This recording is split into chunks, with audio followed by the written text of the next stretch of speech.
우리는 사람들을 대할 때 종종 이런 느낌을 받습니다. 네 말이 얼마나 줄이 넘은 말인 줄 아냐? 너의 이런 태도를 보면 무척 화가 난다. 마음속으로 하는 생각이고 느낌입니다. 저 사람과 같이 있는 것은 너무 힘들어.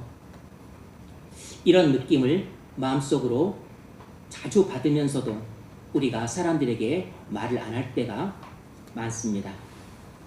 이럴 때 우리는 어떻게 해야 될까요? 만나지 말아야 될까요? 관계를 끊어야 될까요?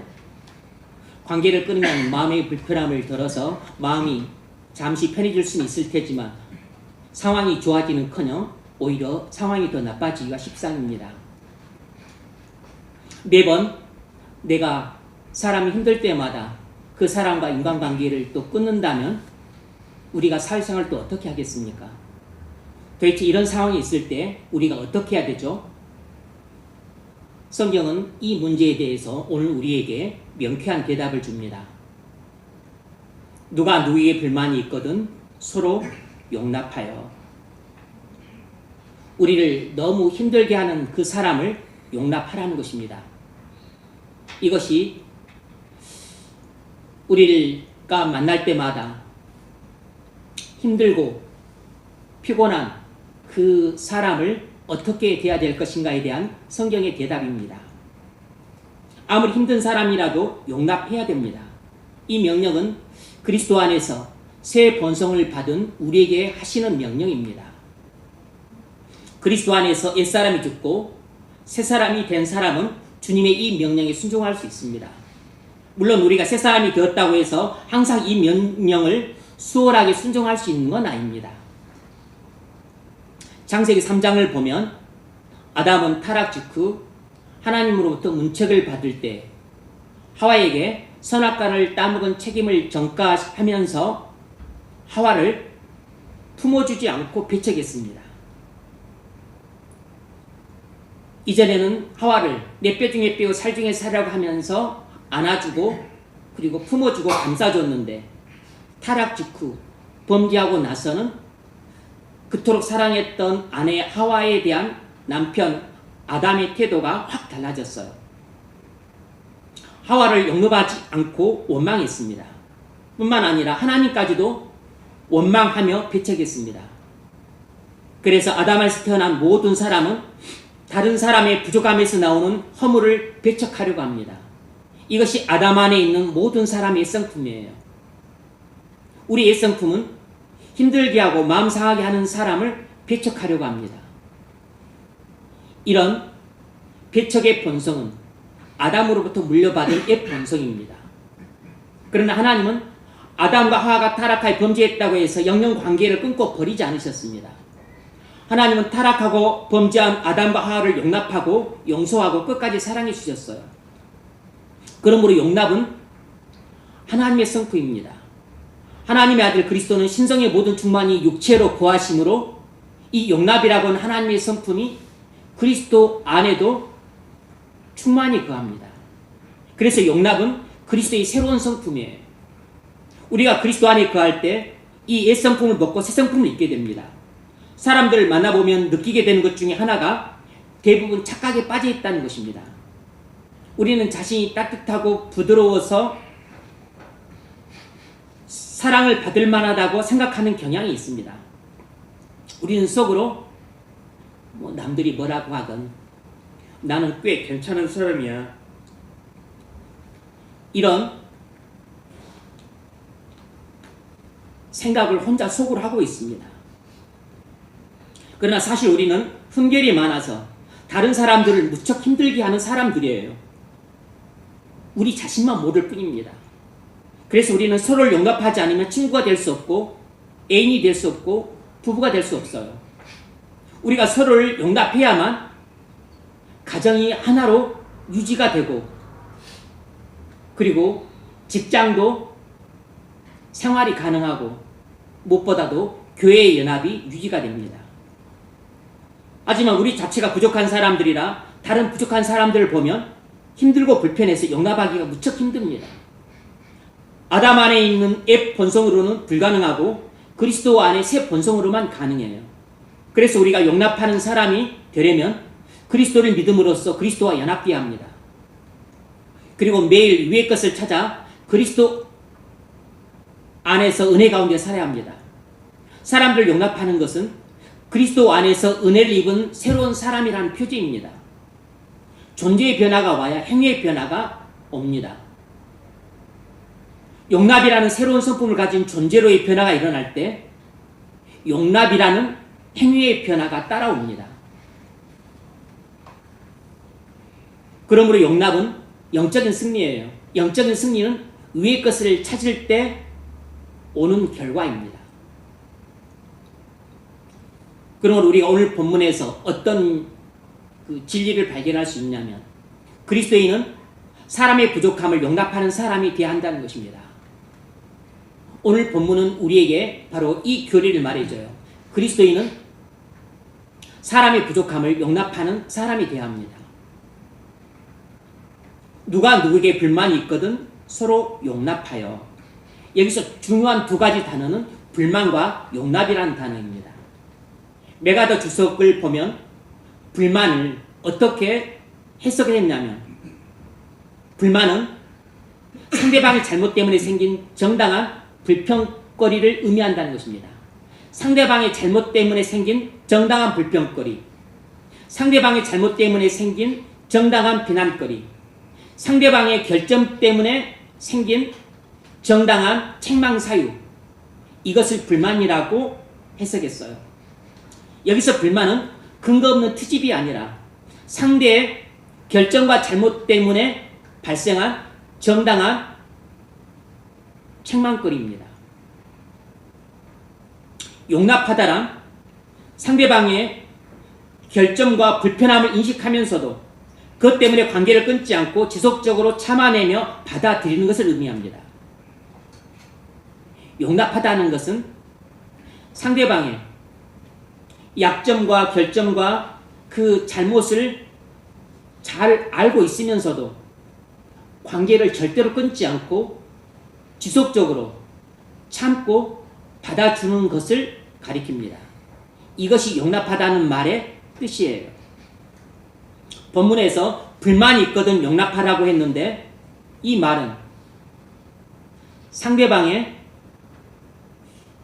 결정과 잘못 때문에 비난하고 불평할 정당한 사유가 있을지라도 관계를 끊지 말고 지속적으로 참아주고 받아주라는 것이에요.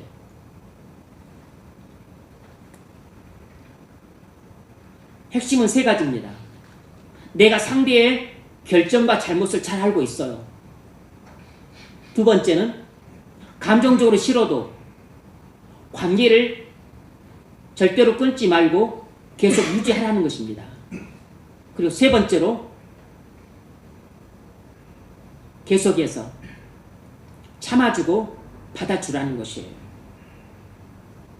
그런 거로 우리가 이 말씀을 통해서 뭘 할 수 있냐면 용납은 관계를 끝까지 포기하지 않는 사랑의 오래 참음이라는 것을 알 수 있죠.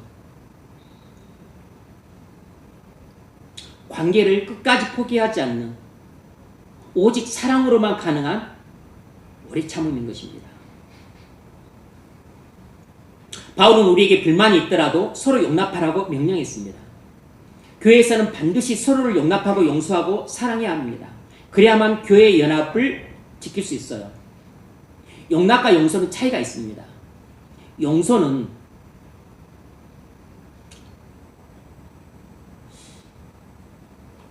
잘못을 범해 손해를 내가 받았을 때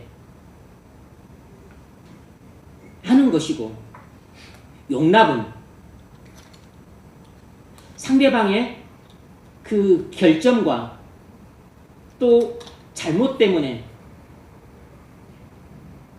내가 마음이 너무 힘들지만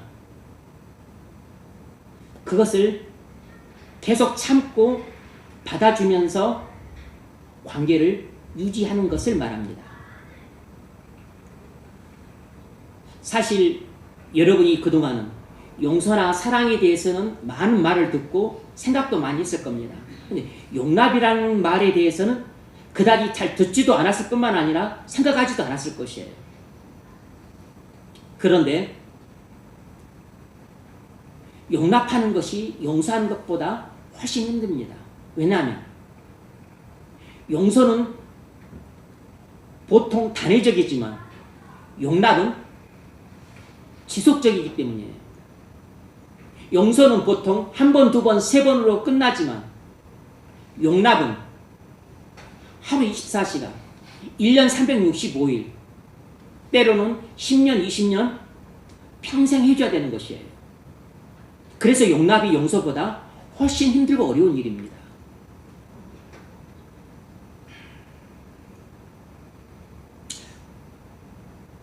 우리가 서로를 용납하지 않으면 가정도 깨지고 그리고 직장도 깨지고 무엇보다도 교회가 깨지게 돼요. 사도 바울이 청년 마가의 부족함과 잘못을 용납해 주지 않았기 때문에 안디옥 교회가 깨졌습니다. 바울은 29살 때 다메섹 도상에서 부활하신 예수님을 극적으로 만나 회심했고 36살 때 삼층천 체험을 하기까지 했습니다. 바울의 믿음은 강했고 뜨거웠고 충성스러웠어요. 바울이 바나바와 함께 마가를 데리고 1차 선교행을 떠났는데 고생이 이만저만이 아니어서 그 22살 청년 마가가 그 고생을 못 견디고 도중에 선교팀을 이탈해서 예루살렘으로 가버렸습니다. 사도 바울은 비록 22살 어린 청년이라고 하긴 하지만 그의 그 인내심 없음과 그 무책임함과 그리고 도중에 팀을 이탈하는 그 잘못을 보면서 너무 크게 실망한 나머지 2차 선교행을 갈 때는 마가를 배제시켜 버렸습니다. 마가가 선교 도중에 팀을 이탈한 잘못과 그의 연약함과 무책임함은 책망을 들을 만한 정당한 사유였어요. 그래서 바울은 책망할 정당한 사유를 들어서 마가를 배제시키는 결정이 옳다고 굳게 확신했습니다. 자기 확신이었던 거죠. 사도 바울이 마가의 연약함과 무책임함을 용납해주지 않은 것입니다. 이로 인해서 바울은 바나바와 크게 싸우고 결국은 선교팀이 2개로 쪼개지면서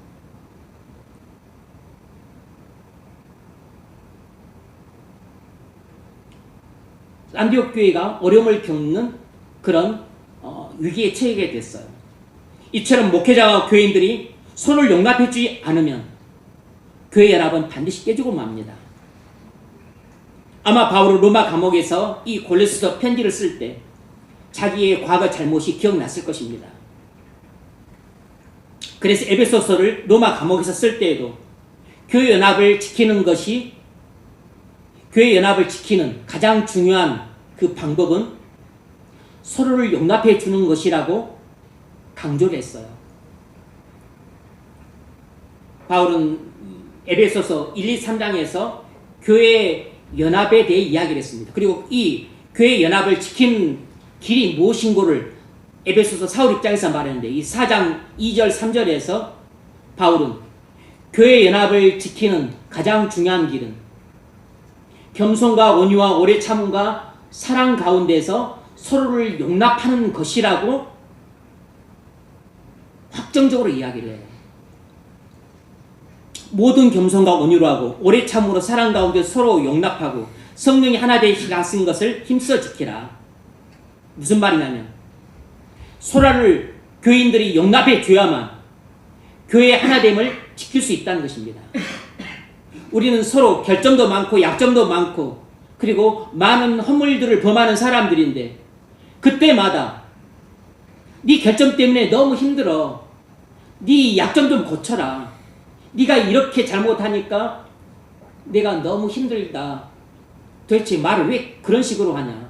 왜 그런 태도를 취하냐? 왜 그런 행동을 하냐? 이렇게 하면 관계가 깨지고 그리고 서로 등을 돌리고 그리고 결국 교회가 깨질 수밖에 없다는 것이에요.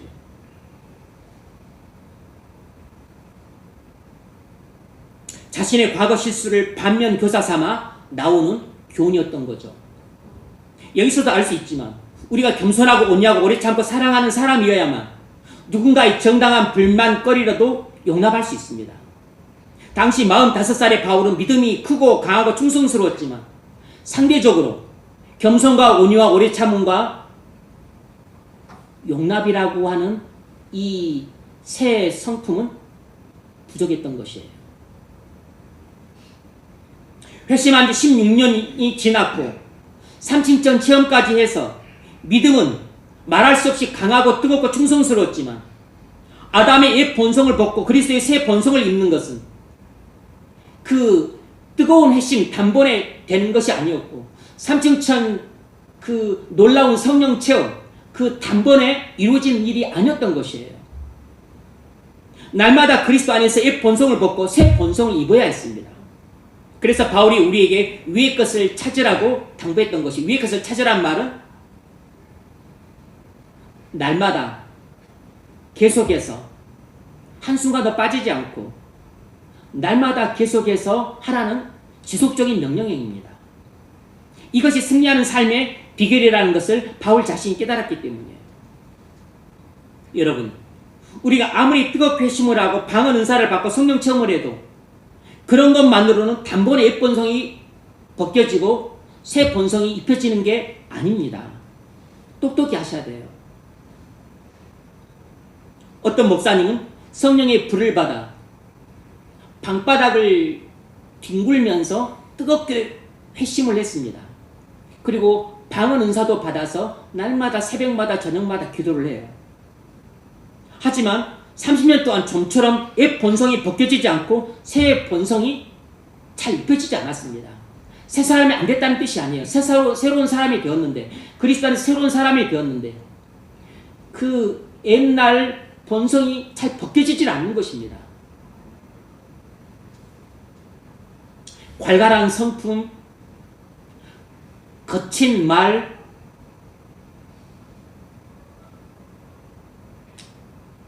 또 미워하는 그 성품, 이런 옛 성품들이 좀처럼 벗겨지질 않는 것이에요. 그리고 겸손하고 온유한 성품,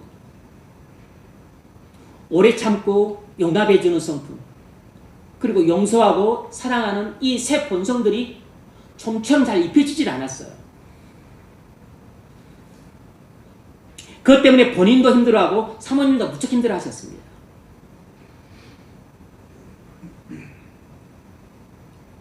이분은 성령의 불을 받아 아주 뜨겁고 강렬한 회심을 했고 방언 은사까지도 받았다니까요.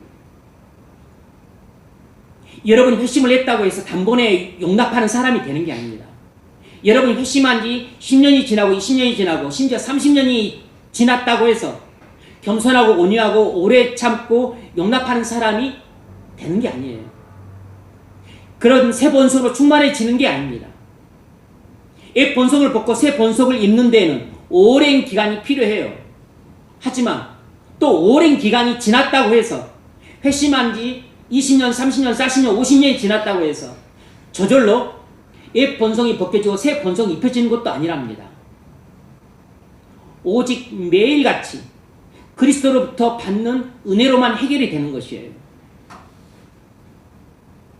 이것이 인간의 힘과 노력으로 되는 게 아니고 오직 하나님의 은혜로 되는데, 이것이 30년이 지났다고 해서 되고 안 지났다고 해서 안 되고 그런 게 아닌 겁니다. 하지만 바울은 회심한 지 15년, 16년이 지났고 회심한 지 17년이 지났고 그리고 말할 수 없는 놀라운 삼층천이라고 하는 뜨거운 성령의 체험을 했음에도 불구하고 마가를 용납하지 못하는 이런 연약함을 보였습니다. 우리가 믿음이 강하고 뜨겁고 충성스럽다고 해서 사람이 결정과 잘못을 참고 받아주는 게 아니에요. 사역을 사람보다 더 중시하며 관계를 끊는 결정을 내릴 수 있습니다. 사역의 효성도 중요하지만 사람과의 관계는 더 중요해요. 여러분도 교회에서는 일도 중요하지만 사람이 더 중요하다는 것을 항상 명심하셔야 됩니다. 일을 하다가 도중에 좀 못할지라도 사람과의 관계를 잘 지키셔야 됩니다. 어차피 우리가 사람을 위해서 복음을 전하고 사람을 구원하기 위해서 복음을 전하고 또 봉사도 하고 구제도 하는 것이에요. 그런데 복음 전하고 봉사하고 구제한다고 사람과의 관계를 끊어버리고 그리고 내쫓아버리고 그리고 배척한다고 하는 것은 어불성설인 거죠. 앞뒤가 안 맞는 거죠. 우리가 주님을 위해서 사명을 갖고 충성을 하는데 사명에 대한 충성은 주님께 하는 것이지만 우리가 전도하고 그리고 또 봉사하고 그리고 청소하고 설거지하고 그리고 구제하고 이 모든 대상은 주님이 아니고 우리가 구원해야 될 사람들입니다. 그러므로 일도 중요하지만 더 중요한 것은 사람이에요.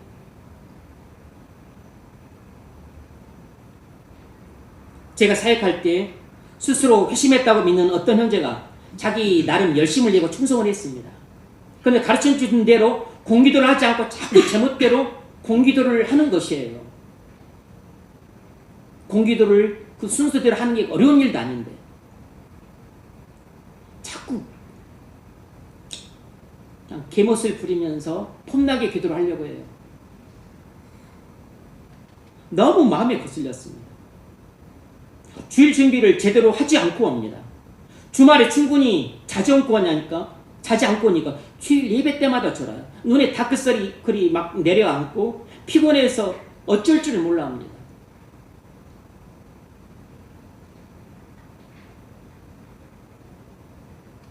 사실은 빈 껍데기인데 마치 신앙이 좋은 사람이냐 행동을 해요. 그렇게 하면 안 되는데 스스로 위선자로 사는 것이에요.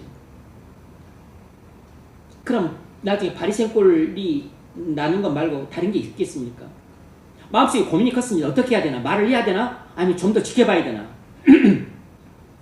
그 일이 반복되자 못 참고 신방 때 책망을 했습니다. 그럴 때 이 형제가 마음에 크게 상처를 받고 교회사라는 열심이 급격히 떨어졌어요. 관계가 깨지고 말았습니다. 회복하려고 무던히 애썼지만 안 됐습니다.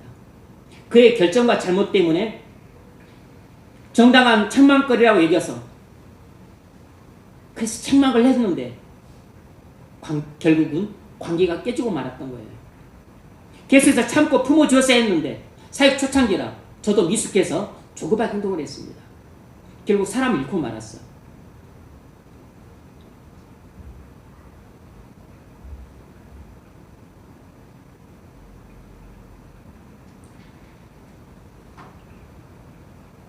저 같은 이런 어리석은 사람을 위해서 잠언 18장 19절이 이렇게 교훈하고 있습니다. 노엽게 한 형제와 화목하기가 견고한 성읍 취하기보다 어려우니라. 잘 들어보십시오. 노엽게 한 형제와 화목하기가 견고한 성을 취하기보다 어려우니라. 무슨 말이냐면 상대의 결정과 잘못을 용납하지 않고 책망하거나 비난해서 상처를 주게 되면 그래서 관계가 깨지게 되면 깨진 관계는 회복하는 것이 거의 불가능하다는 것입니다.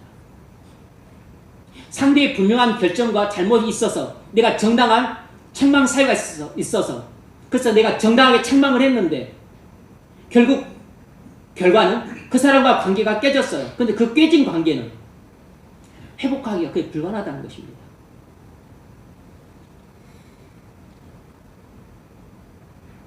여러분, 우리 주변 사람들은 전부 부족함 때문에 많은 잘못들을 범하고 있습니다.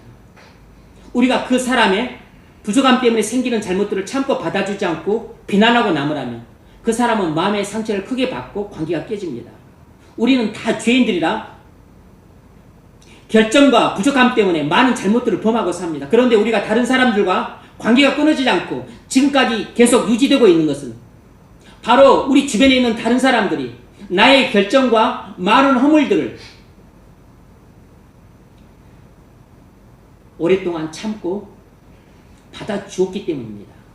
그래서 지금까지 관계가 깨지지 않고 유지되고 있는 것이에요.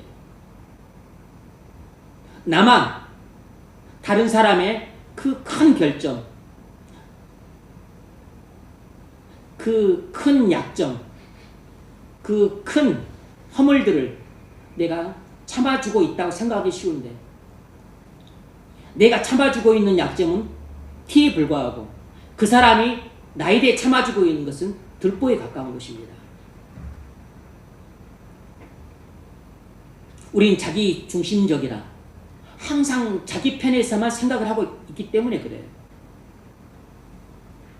믿음이 강하고 충성스러운 사람일수록 자기 부족함과 잘못을 잘 보지 못하는 경향이 있습니다. 자기는 특별히 부족한 것이 없으니까 잘못도 별로 하지 않는다고 생각해요. 그런데 언뜻 보기에는 결점이 없어 보일지라도 실은 땅속에 묻힌 커다란 바위덩어리처럼 큰 결점을 갖고 있는데 자기만 모르는 경우가 많습니다.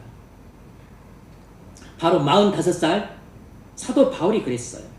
당시 바울은 복음 전하다가 순교할 각오가 되어 있을 정도로 충성스러웠지만 정작 그 22살 어린 마가의 결정과 잘못은 용납에 주지 못할 정도로 마음이 좁았던 겁니다.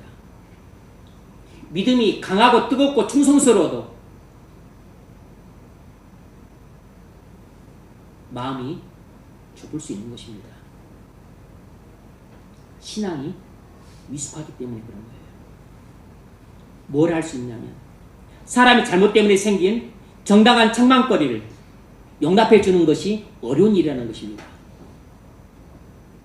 용납하는 것이 용서하는 것보다 훨씬 더 어려워요. 가족이나 동료나 지체라면 그 사람의 결정과 허물에 대해 정당한 불만 사유가 있지만 지적하지 않고 할 수 있는 대로 참고 계속 받아줘야 됩니다. 그래서 오래 참음이나 측면에서 볼 때 용납이 용서보다 훨씬 더 어려운 일이에요. 그런 까닭에 용납해주는 사람은 용서할 수도 있고 그리고 사랑할 수도 있습니다. 사실상 근본 용납은 사랑에서 나오는 것이에요. 사랑이 없으면 용납을 포기합니다. 사랑의 한계에 부닥치게 되면 용납을 더 이상 안 하고 관계를 끊게 돼요. 그래서 국률과 자비와 겸손과 온유와 오래 참음, 이 성품들이 있을 때 용납이라고 하는 성품도 있게 되는 겁니다. 이런 새로운 본성이 있을 때 용납할 수 있는 것이에요. 용납하지 못하는 신앙은 강할지언정 미숙한 신앙입니다. 용납하는 사람은 마음이 넓고 신앙도 깊어요. 그래서 용납은 복음을 이해하는 척도라고 할 수 있습니다. 복음을 이해한 깊이의 척도라고 할 수 있어요. 여러분, 국률이 있어야 용납할 수 있습니다. 야고보서 2장 13절 국률 없는 자에게는 국률 없는 심판이 있으리라 그랬는데 이걸 바꿔서 용납 없는 자에게는 용납 없는 심판이 있으리라 이렇게 바꿔 말할 수도 있어요. 이처럼 하나님은 용납하지 않는 태도를 엄중히 책망합니다. 용납하지 않는다는 것은 사람을 배척하고 배제시키고 그리고 이제 더 이상 참지 않고 퍼붓고 그리고 화를 내고 그리고 관계를 끊는다는 뜻이에요. 누가 누구에게 불만이 있거든 서로 용납하여. 여러분, 인간관계에서 제일 힘든 게 용납입니다. 용서보다 더 힘들어요. 차라리 그냥 사랑하는 마음으로 선물 몇 개 주는 것보다 훨씬 더 힘든 일입니다. 제게도 제일 힘든 게 사람들의 결정과 잘못을 용납해 주는 것이에요. 무엇보다 힘든 것이 교만한 사람에서 나오는 완고한 언행을 용납하는 것입니다. 여러분도 제일 힘든 게 용납하는 것일 것이에요. 여러분이 잘 못 느낄 수 있지만 지금까지 저의 결점과 또 많은 허물들을 여러분이 용납해 주셨기 때문에 지금 교회가 하나로 유지가 되는 겁니다. 항상 참고 받아주느라고 무척 힘들었을 겁니다. 우리가 서로를 이렇게 용납해 주고 있기 때문에 교회의 연합이 유지되고 있습니다. 사무엘상 30장을 보면 다윗이 아말렉과의 싸움에서 승리해서 얻은 많은 전리품을 획득해서 분배하는 이야기가 나옵니다. 다윗의 군사들 중 악한 블랑베들은 몸이 약해서 참전하지 못한 200명에게는 전리품을 분배하지 말자고 했습니다. 그리고 그들을 배척했어요. 그러나 다윗은 몸이 약해서 참전하지 못한 200명에게도 똑같은 전리품을 분배해 줘야 된다고 했습니다. 몸이 약해서 참전하지 못한 200명을 용납해 준 것이에요. 악한 자들은 동료들의 부족함과 그 연약함을 배척했지만 다윗은 그 연약한 자들의 부족함과 연약함을 용납해 주었습니다. 만약 악한 자들의 말대로 200명의 부족함과 허물을 배척했더라면 다윗 공동체는 무너지고 말았을 겁니다. 하지만 다윗이 200명의 부족한 허물을 용납해 주었기 때문에 다윗 공동체는 하나됨을 유지해 갈 수 있었어요. 불만이 있다고 배척하는 것은 공동체를 무너뜨립니다. 불만이 있어도 용납하는 것은 공동체 연합을 지키는 길이에요. 여러분, 교회에서 저 사람은 좀 아닌 것 같은데 라는 생각이 들지라도 배척하지 마십시오. 그 사단이 주는 미혹입니다. 좀 아닌 것 같은데 라고 생각되는 사람이 한두 사람이겠어요? 직장에서 한두 사람이겠냐고요? 친구들 중에서 한두 사람이겠어요? 고등학교 동창들 중에서 한두 사람이겠냐고요? 하나님이 책망하십니다. 바리새인들은 세리는 좀 아닌 것 같은데, 창녀도 좀 아닌 것 같은데, 이방인들은 정말 아니지. 그래서 유대인 공동체에서 그들을 다 배척했습니다. 그러나 예수님은 세리도 용납했고 창녀도 용납했고 죄인도 용납했고 이방인들도 용납해 주셨어요. 그래서 교회 공동체 안에는 세리와 창녀와 죄인들과 이방인들이 다 모였습니다. 교회는 용납의 공동체이지 배척의 공동체가 아닙니다. 다윗이 200명의 연약함과 허물을 용납해 주었기에 교회 공동체 연합을 유지했던 것처럼 주님이 결점과 약점과 허물이 많은 사람들을 용납해 주었기 때문에 교회 공동체가 생길 수 있었고, 우리가 주님처럼 세리 같은 사람, 창녀 같은 사람, 죄인 같은 사람, 이방인 같은 사람, 심지어 바리새인 같은 사람도 용납해 줘야만 그리스도의 몸된 교회의 연합을 유지해 갈 수 있습니다. 여러분, 가족의 반복되는 실수를 볼지라도 용납해 주십시오. 쉬운 일이 아닌 건 압니다. 형제의 이기심과 탐욕을 볼 때마다 참고 받아주세요. 정당한 비난거리가 있을지라도 덮고 참고 받아주셔야 됩니다. 그래야 가족 연합을 지켜낼 수 있어요. 한번 짜증을 내고 다투게 되면 그게 평생 갑니다. 평생 가도 잊혀지잖아요.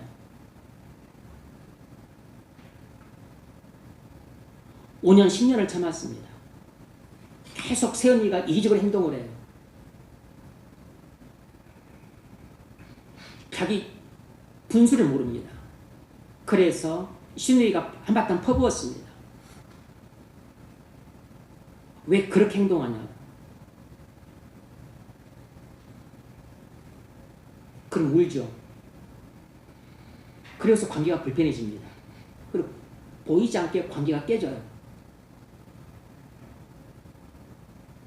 근데 그럴 줄은 몰랐지만 여러분 그게 30년을 갑니다. 평생 갈 수도 있어요.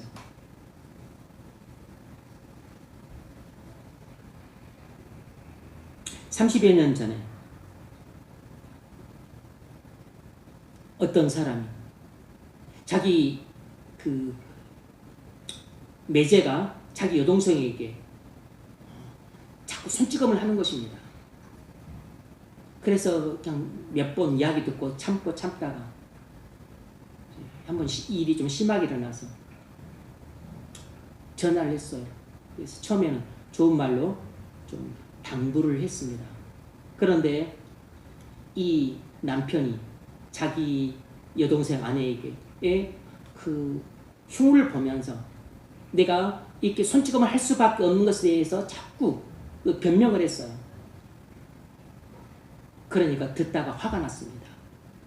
못 참고 막 나무랬어요. 손 아래 매제고 하니까. 그러니까 그걸 듣고 있던 그 매저도 뭐 나이차가 그렇게 크게 안 나고 또 해서 얘기도 막 화를 내면서 싸웠습니다. 그러자 너무 화가 난 이 오빠가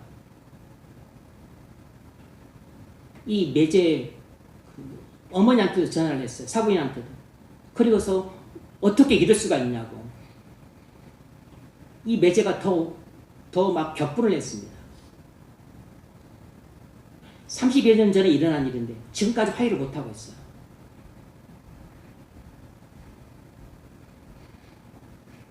사람이 대단한 것 같지만 걔들은 그렇게 싸우고 나서 30년 동안 안 보고 안 그럽니다. 우리의 본성이 얼마나 찔기고 강한지 몰라요. 잠언 18장 19절 노엽게 한 형제와 화목하기가 견고한 성을 취하기보다 어려우니라. 한번 우리가 정당한 책망사위 비난거리가 있다고 해서 그래 내가 이건 책망할 만해 이건 비난할 만해 하고서 책망하거나 비난하게 되면 관계가 끊어진 관계는 회복이 거의 불가능합니다. 그래서 참고 계속해서 받아주고 그리고 포용해 주는 것이 관계를 지키는 길이고 이것이 힘들고 어려운 일이지만 이것이 성경이 말하는 지혜예요. 그리고 주님의 엄중한 명령입니다. 이것이 가정을 지키는 길이고 그리고 교회를 지키는 길이에요. 직장의 무능한 동료를 볼 때 꼭 말해야 될 부분은 말을 해야 되겠지만 어제하는 부분들을 참고 받아줘야 됩니다. 유능한 동료만 있는 건 아니고 무능한 동료도 있으므로 그때마다 무능한 동료를 책망하고 배척한다면 부서가 분열되고 말 겁니다. 부서가 함께 하나로 결속되는 것이 중요하기 때문에 무능한 동료 그리고 자꾸 장꾀를 부리는 동료들도 참고 받아주는 희생이 좀 필요해요. 근데 아무도 희생을 안 하려고 그래요. 그래서 그리스도인이 그 희생을 해야 되는 겁니다. 고린도 교인들은 영적인 어린아이 같아서 허물이 무척 많았습니다. 일부 교인들은 자기들의 영적 아버지인 바울의 사도권마저 부인했습니다. 폐륜적인 짓을 저지르기까지 했어요. 파벌싸움을 했고 간음 문제가 있었고 그리고 성찬도 제멋대로 받았고 부활을 믿지 않은 사람들도 있었고 교인들끼리 서로 소송을 하는 법정 다툼을 벌이기까지 했습니다. 사도 바울은 그들의 목회자이자 교사였으므로 그들의 잘못들을 하나하나 구체적으로 교훈하고 책망하고 바르게 하고 의로 교육했습니다. 하지만 바울은 이 연약하고 허물 많고 배은망덕한 고린도 교인들을 용납해 주었어요. 바울은 그들을 배은망덕한 폐륜적인 짓을 저지른 벌만도 못한 놈들이라고 하고서 그들과 관계를 끊지 않았습니다. 바울은 목회자이자 교사였기 때문에 그 잘못들을 덮고 지나갈 수는 없었습니다. 그들의 죄악과 과실에 대해서 교훈하고 책망하고 바르게 하고 의로 교육했어요. 하지만 인간적인 관계는 계속 유지를 하면서 그들을 결점과 약점과 허물들을 참고 받아주고 그리고 끝까지 포용했습니다.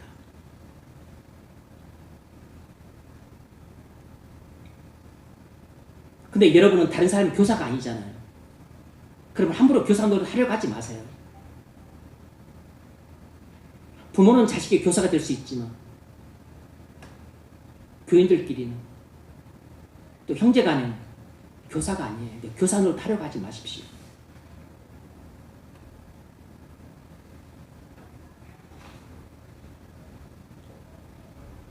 용납은 약함이 아니라 영적인 성숙의 증거입니다. 용납하는 것은 지는 것이 아니고 이기는 것이에요. 바울은 영적으로 미숙했을 때는 마가의 부족함과 허물을 용납해 주지 못했지만 성숙의 제자 고린도 교인들의 부족함과 허물을 용납해 주었습니다. 바울이 마가를 용납하지 못했을 때는 관계가 깨지고 교회가 깨졌습니다. 그러나 바울이 고린도 교인들을 용납해 주었을 때는 고린도 교인들과의 관계가 깨지지 않고 고린도 교회의 연합도 유지가 되었어요.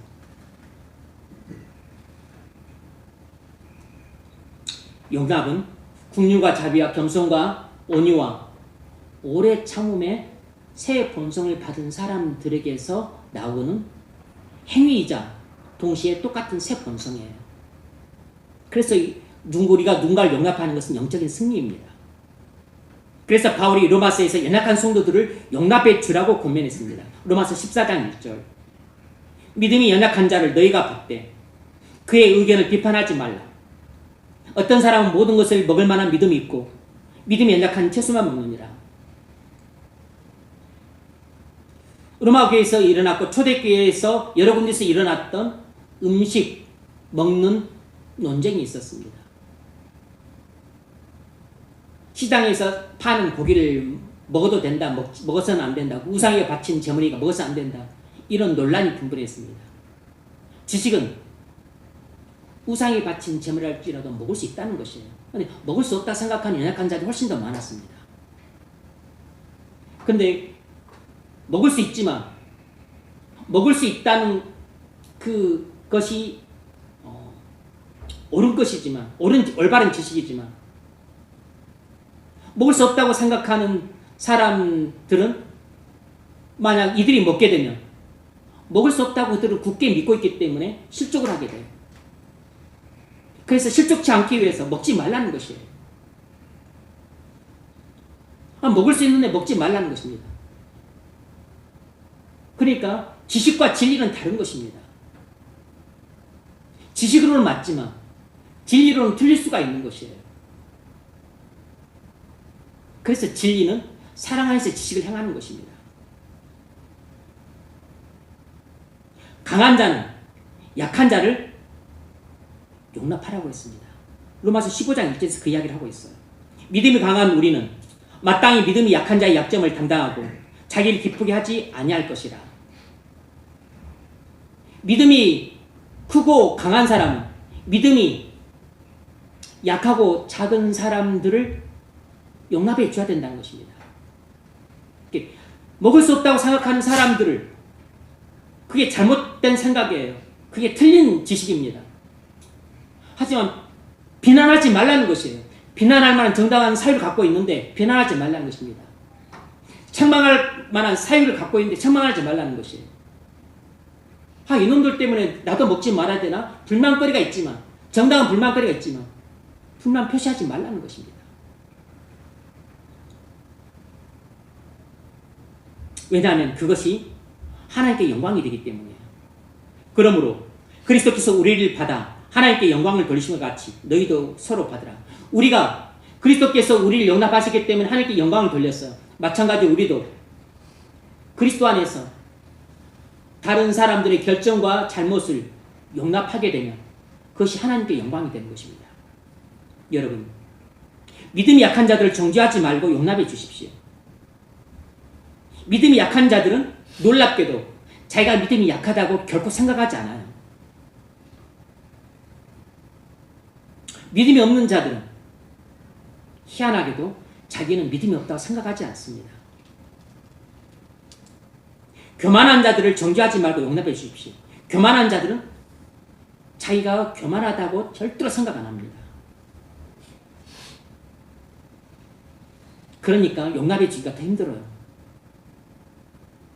배우자에게는 다 결점이 있습니다. 배우자의 결점을 고치려 들지 마십시오. 그러면 싫어하고 반발할 겁니다. 배우자의 결점에서 나오는 허물들을 참고 받아주세요. 그리고 하나님께 맡기고 기다리십시오. 두 손 놓고 있으라는 게 아니라 하나님께 기도하라는 뜻입니다. 우리는 못 고치고 하나님만 고치십니다. 내가 고치려 들면 오히려 관계만 깨져요. 사이만 나빠집니다. 하나님께 맡기고 그리고 기다리십시오. 잠잠히. 하나님께서 고치시면 아무런 문제가 없습니다. 근데 시간이 좀 걸려요. 10년, 20년 걸리는 게 아니고 많은 경우는 30년, 50년 평생이 걸립니다. 속을 좀 썩게 돼요. 잠언 11장 12절 이웃을 멸시하는 자는 지혜가 없거니와 허물을 숨기는 자는 신실하니라. 무슨 말이냐면 허물을 폭로하는 것이 아니라 덮어주는 태도가 필요하다는 것입니다. 허물을 폭로하는 것은 그 사람을 배척하는 것이고 허물을 덮어주고 참고 그리고 품어주는 것은 그 사람을 용납하는 것이에요. 용납하는 것이 신실한 신앙이라는 것입니다. 이런 용납이 가까운 사람들과 관계를 지키는 길입니다. 우리가 서로를 이렇게 용납해줘야 가정이 깨지지 않습니다. 교회가 깨지지 않아요. 1907년 1월 평양 대부흥 때 개선주 장로는 1년 전 세상을 떠나 친구로부터 세물 잘 못하는 아내한테 재산을 맡길 수 없으니까 당신이 우리 재산 좀 정리를 해줘서 아내한테 전달해 주시오. 이렇게 부탁을 받았는데 이 개선주 장로가 그 친구가 남긴 재산 중에서 일부를 횡령했어요.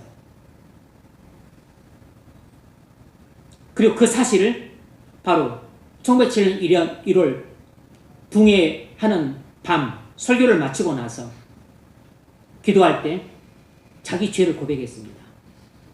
내가 바로 아간입니다. 아간이 죄를 범함으로 이스라엘이 싸움에서 패배했던 것처럼 내가 죄를 이렇게 범했기 때문에 지금 2주일째 붕해를 하고 있는데 우리 교회에 붕이 임하지 않고 있는 겁니다. 하늘을 닫게 만든 것은 내가 범한 죄 때문입니다. 라고 공개적으로 자기 죄를 자백했어요. 당시 개성주의 장로의 이 죄 고백은 교인들에게 큰 충격이었습니다. 교회는 개성주의 장로의 죄를 용납해 주었어요. 그리고 교회가 함께 회개하는 방향으로 나아갔습니다.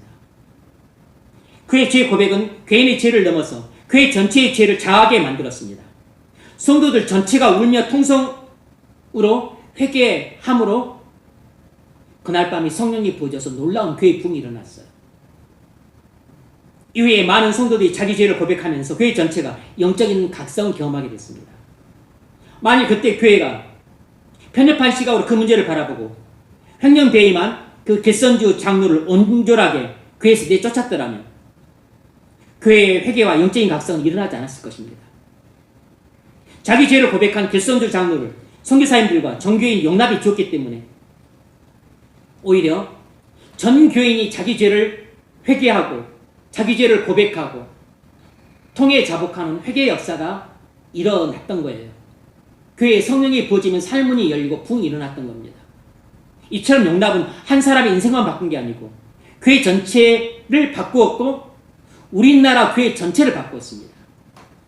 한 사람을 용납해 주는 것은 한 사람만 살리는 게 아니고 그 가정을 살리고 그 교회도 살리고 그리고 나라 전체를 살리는 것이 될 수 있어요. 한 사람을 용납해 주는 게 결국 작은 일이 아니랍니다. 상대의 부족함을 품고 관계를 꾸준히 유지하는 용납이 없으면 교회는 깨어집니다. 우리 가정이나 교회가 유지되는 것은 우리가 상대의 허물을 품고 관계를 꾸준히 유지하고 있기 때문이에요. 그런 거로 용납은 결코 작은 일이 아니고 대단히 큰 일입니다. 용납은 내가 맞는다고 해서 되는 게 아니고 내가 그까짓 것 내가 뭐 하지 그런다고 해서 되는 게 아니에요. 우리에게 있는 옛 본성은 다른 사람의 결정과 약점과 잘못들을 싫어하고 그래서 힘들어해서 관계를 끊고 돌아서고자 하는 배척하는 것이 우리의 본성이에요. 용납하는 것은 오직 하나님의 고유의 본성입니다. 그 하나님의 용납이라고 하는 그 보유의 본성, 신성의 충만, 육체로 거하시는 그리스도 안에 충만히 거하는 것이에요. 그래서 우리가 그리스도를 믿을 때, 그와 연합될 때 이 용납이라고 하는 새 본성이 씨앗이 우리 안에 들어왔어요. 우리가 날마다 그리스도 안에서 은혜 가운데 거하게 될 때 은혜를 통해서 용납이라고 하는 새 본성의 이 씨앗이 점점 자라게 되는 겁니다.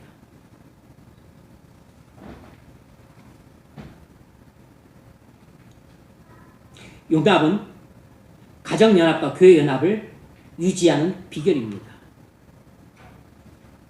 잠언 10장 12절 사랑은 모든 허물을 가리느니라. 사랑이 있어야 다른 사람의 허물을 용납해 주죠. 교회연합을 지키는 핵심 비결이 무엇인지 아십니까? 나를 힘들게 하는 지체를 용납해 주는 것이에요. 나를 힘들게 하는 지체를 사랑으로 끝까지 참고 끝까지 받아주고 그리고 끝까지 관계를 유지하는 것입니다. 그것이 교회 연합을 지키는 핵심 비결이에요. 그래서 바울이 에베소 4장 2절에서 말하기를 겸손과 온유와 오래 참과 사랑 가운데서 서로를 용납하라. 그것이 성령이 하나 되게 하시는 교회를 힘써 지키는 길이라고 그랬습니다.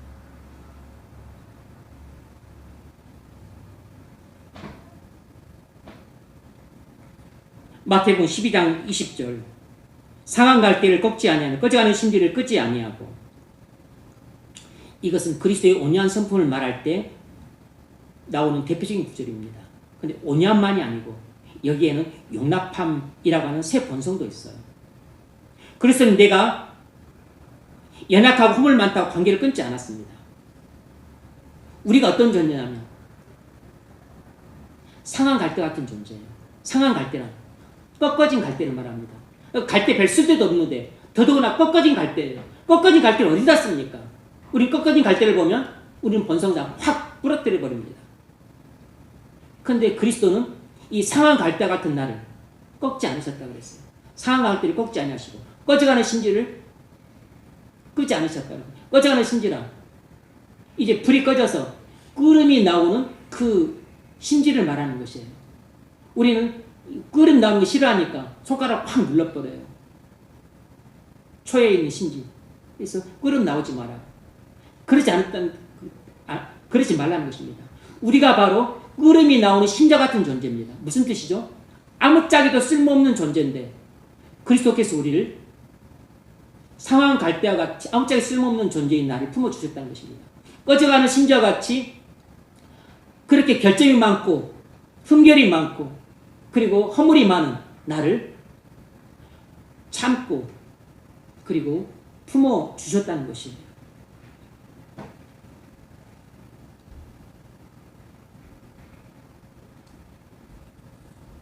우리는 누구였습니까?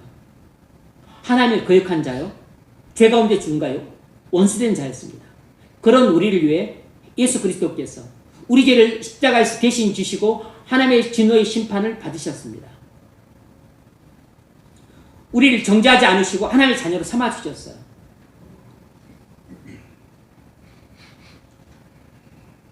우리를 그리스도께서 용납해 주셨습니다. 로마서 5장 6절 우리가 아직 연약할 때 기약대로 그리스도께서 경건치 않은 자를 위하여 죽으셨도다. 그리스도께서는 우리가 아직 연약할 때 있는 그대로 받아주셨어요. 우리가 아직 죄인 되었을 때 그리스도께서 우리를 위하여 죽으심으로 하나님께서 우리에 대한 자기의 사랑을 확증하셨느니라. 우리가 아직 죄인 되었을 때 우리를 죄인 그대로 하나님께서 참고 받아주셨어요. 하나님은 우리가 변해서 용납하신 것이 아니고 우리를 용납하셔서 우리를 변화시키셨습니다. 하나님은 우리가 변해서 우리를 용납하신 것이 아니고 용납하셔서 우리가 변화된 것이에요. 이것이 바로 그리스도의 구속사입니다. 우리는 다른 사람이 변화되어야만 내가 용납하겠다고 생각을 합니다. 그건 불가능한 일이에요. 그 사람이 변화되면 나는 용납할 필요도 없어요. 용납이란 연약할 때 참고 받아주는 것입니다. 용납이란 내가 죄인일 때 받아주는 것이에요. 용납이란 내가 세리처럼 매국노짓을 할 때 받아주는 것입니다. 용납이란 창녀처럼 더러운 짓을 할 때 참고 받아주는 것이에요. 요한복음 8장을 보면 가늠하다 붙잡혀온 여인 이야기가 나옵니다. 바리새인들은 가늠한 여인을 돌로 치려고 준비하고 있었습니다. 이처럼 율법은 죄를 지은 사람을 죽여야 된다고 정죄를 해요. 바리새인들이 예수님께 이 여인을 어떻게 할 거냐고 물었습니다. 그래서 예수님이 죄 없는 자가 먼저 돌로 치라고 말씀하셨어요.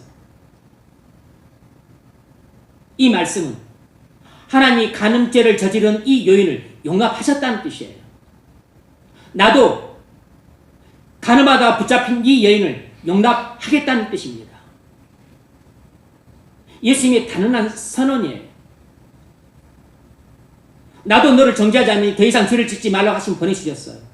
예수님은 그 더러운 간음을 저지른 여인을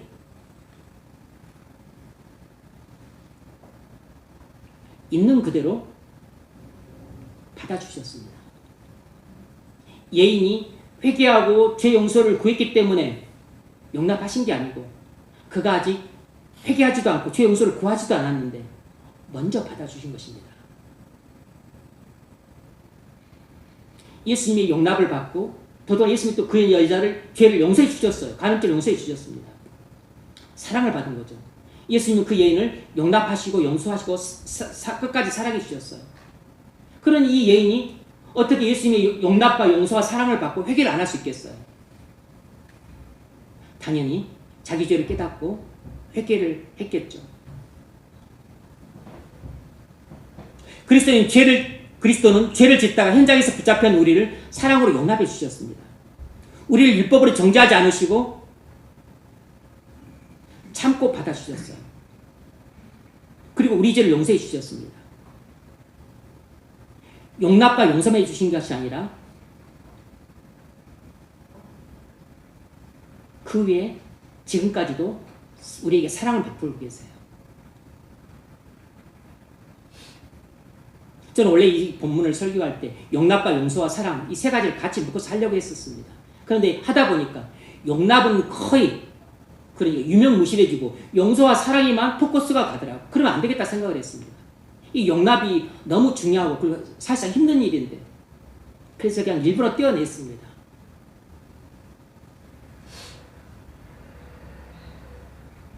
여러분, 용납이란 상대가 변할 때까지 기다리는 것이 아니라 그가 아직 부족한 상태 그대로 참고 품어주는 것이에요. 그래서 힘든 것입니다. 용서는 딱 한 번 해주면 그걸로 끝나는데 용납은 계속 내내 해줘야 돼요. 그래서 너무 힘든 겁니다. 그래서 군과 자비가 없으면 안 돼요. 겸손과 원유와 오래 참음과 사랑이 없으면 불가능한 일이에요. 약점 많고 허물 많은 사람을 고치려 들지 말고 먼저 참고 받아주십시오. 대부분의 사람은 나와 잘 맞지 않습니다. 나와 잘 맞는 사람과만 잘 지내려 가면 교제할 만한 사람이 없어요. 여러분 생각해 보십시오. 여러분 식구 중에 누가 여러분과 잘 맞습니까? 직장 동료 중에 누가 여러분과 잘 맞나요? 교회 지체 중에 누가 여러분과 잘 맞나요? 고등학교 동창 중에, 대학 동창 중에 누가 여러분과 잘 맞나요? 잘 맞는다 싶어도 나중에 가면 꼭 결점이 드러나고 약점이 드러나고 허물이 보이고 마음에 안 드는 구석들이 생겨서 마음이 불편해지잖아요. 용납을 못하면 친구도 없어지고, 그리고 애인과 관계도 끊어지고, 부부 관계도 서먹서먹해집니다. 나와 맞지 않는 사람과도 잘 지내려면 반드시 사랑으로 오래 참고 품어줘야 됩니다. 그러려면 먼저 우리 마음이 넓어져야 돼요. 우리 신앙이 성숙해진다는 뜻은 마음이 넓어진다는 말과 같은 뜻입니다. 바울도 마음이 이전보다 넓어졌기 때문에 애물단지 같은 고린도 교인들을 용납할 수 있었습니다. 고린도후서 6장 11절에서 이 점을 말해요. 고린도인들이여, 너희를 향하여 우리의 입이 열리고 우리의 마음이 넓어졌으니. 고린도인들이여, 내 마음이 너희를 향하여 넓어졌다. 무슨 말입니까? 바울이 성령의 감동 감화를 받아서 마음이 넓어졌습니다. 그래서 그 고린도 교인들의 그 배은망덕한 그 폐륜적인 행동, 그리고 그 무질서한 행동, 그리고 그 음란과 법정소송과 부활에 대한 부인, 파벌싸움, 이 모든 것 허물들이 있음에도, 이 결점이 있음에도 불구하고 바울이 그 모든 것을 용납하겠다는 것입니다. 바울은 고린도 교인들한테 큰 상처를 받고 비판을 받았음에도 불구하고 여전히 고린도 교인들을 사랑으로 포용해 줄 마음 상태였어요. 그래서 고린도 교인들에게도 자신처럼 마음을 넓히라고 당부합니다. 너희가 우리 안에서 좁아진 것이 아니라 너희 심정에서 좁아진 것이라. 너희 심정에서 좁아진 것이라. 바울의 진단은 무엇이냐면, 바울과 고린도 교인들의 관계가 불편해지는 원인은 바울 자신에게 있는 게 아니고 고린도 교인들의 다친 마음 때문이라는 것입니다. 고린도인들의 불신과 편견 때문이라는 것이에요. 문제의 원인은 고린도 교인들의 좁아진 마음에 있다는 것입니다. 이것이 바울의 진단이었어요. 그리고서 13절에서 이렇게 권면합니다. 내가 자녀에게 말하듯 하노니 보답하는 것으로 너희도 마음을 넓히라. 나에 대한 의심과 비판을 내려놓고 신뢰와 사랑의 마음을 품으라고 권면하고 있습니다. 마음이 넓어져야, 마음이 좁을 때는 바울을 자꾸 사도권을 의심하고 불신하고 그리고 비판을 해야 됐어요. 바울이 뭐 글은 좀 잘 쓰지만 말은 좀 시원치 않지, 말이 너무 어두네, 그리고서 무슨 사도야, 자기들끼리 그렇게 말을 했던 거예요. 자기들의 영적인 아버지인데.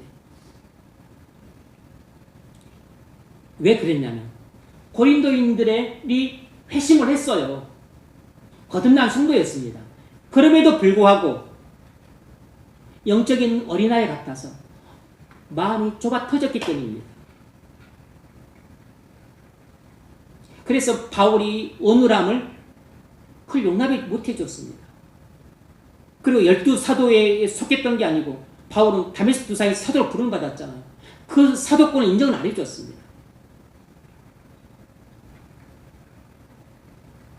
목회자만 교회를 용납한다고 되는 게 아니고 교인도 목회자를 용납해야 됩니다. 사랑으로 서로 용납해야 관계를 끊지 않고 교회 연합을 지켜갈 수 있어요. 여러분, 마음이 좁다는 것은 상처를 붙들고 불신을 키우고 관계를 끊는 상태를 말합니다. 좁은 마음이란 상처를 붙들고 불신을 증폭시키고 그리고 관계를 끊고자 하는 마음이에요. 그게 좁은 마음입니다. 여러분 마음이 좁아지게 되면 여러분 주변 사람들의 결정과 허물을 용납할 수가 없어요. 그래서 마음이 넓어져야 됩니다. 넓은 마음이란 상처를 받았어도 사랑으로 상대를 끝까지 포용하고 관계를 회복시키고자 하는 마음이에요. 상처를 받았어요. 기분이 나빠요. 그리고 저들은 여전히 결정과 허물을 갖고 있어요. 그럼에도 불구하고 사랑으로 그 못나고 형편없는 사람들을 품어주고 그리고 관계를 끝까지 유지하고자 하는 그 마음입니다. 그게 넓은 마음이에요. 우리 마음이 넓어져야 우리 가정에, 직장에, 교회에, 우리 주변에 그 수많은 사람들의 결정과 약점과 허물과 잘못들을 우리가 용납할 수 있습니다. 그들의 결정과 잘못 때문에 관계를 끊지 않고 오래 참고 그리고 끝까지 받아줄 수 있어요. 여러분, 문제는 상대방의 결정과 잘못이 아니고 바로 내 마음입니다. 내 마음이 좁아지게 되면 바늘 한 점 찝을 수 없을 만큼 좁아져서 10살짜리 꼬맹이 하나도 받아주지 못합니다. 하지만 내 마음이 넓어지면 부모의 허물, 형제 간의 결정, 직장 동료의 그 결정, 교회 지체의 그 결정과 허물들을 다 용납해 줄 수 있는 바다처럼 넓은 마음이 돼요. 그러면 가정의 연합도 지키고 교회 직장도 지키고 교회 연합도 지켜가는 사람이 될 수 있어요. 이런 사람이 지도자감입니다. 이런 사람이 지도자가 되는 것입니다. 이런 사람이 지도자 역할을 하고 있는 것입니다. 여러분, 여러분의 좁아진 마음을 그대로 둘 겁니까? 아니면 그리스도 안에서 여러분의 마음을 넓혀갈 것입니까? 그런데 고맙게도 고린도 교인들이 사도 바울의 이 편지를 받고 그들이 마음을 넓혔어요. 그래서 두 번 다시는 사도 바울의 사도권을 부인하지 않고 그리고 그를 신뢰하고 존경하고 관계가 회복이 되었습니다. 그래서 고린도 교회가 유지될 수 있었어요. 말씀을 맺겠습니다. 용납이란 상대가 변해서 받아주는 게 아니고 상대를 받아줌으로 그가 변화될 때까지 참고 기다리는 것이에요. 우리가 사람들과 관계를 유지하고 그리고 가정이든 직장이든 교회이든 이 연합을 지켜가려면 반드시 용납하는 사람이 되어야 됩니다. 그런데 우리의 아담에서 타고난 이 본성은 배척하는 본성이에요. 이 용납이라고 하는 새 본성은 그리스도 안에서만 받을 수 있습니다. 그리고 그리스도 안에서 은혜 가운데 자라는 본성이에요. 그래서 우리가 용납하는 사람으로 존재가 변화되어야 됩니다. 그래야만 용납하는 행위를 할 수 있게 돼요. 먼저 존재의 변화가 있어야지만 행위의 변화가 나타납니다. 우리가 그리스도를 믿고 연합이 돼야 돼요. 그래서 그리스도로부터 겸손과 온유와 오래 참음뿐만 아니라 이 용납이라고 하는 새 본성을 받아야 됩니다. 그리고 그리스도 안에서 은혜 가운데 거할 때 이 용납이라고 하는 새 본성이 자라서 우리가 힘든 사람도 용납할 수 있고 결점도 용납할 수 있고 허물도 용납할 수 있고 연약한 자도 용납할 수 있고 죄인도 용납해 줄 수 있는 것입니다. 용납의 범위가 넓을수록 우리의 마음이 넓은 것입니다. 용납이 깊을수록 신앙도 깊은 것이에요. 부디 그리스도 안에서 용납하는 사람으로 변화될 수 있기를 바랍니다. 그리고 용납하는 삶을 사십시오. 우리 힘으로는 불가능해요. 근데 그리스도 은혜로는 가능합니다. 그리스도께서 그 일을 행하실 것이에요. 그러므로 그리스도를 믿고 바라보십시오. 그리고 그리스도를 찾으세요. 그리스도께서 여러분에게 은혜를 주심으로 그 일을 행하도록 이끌어 가실 것입니다. 그런 은혜가 있기를 주의 이름으로 축원합니다.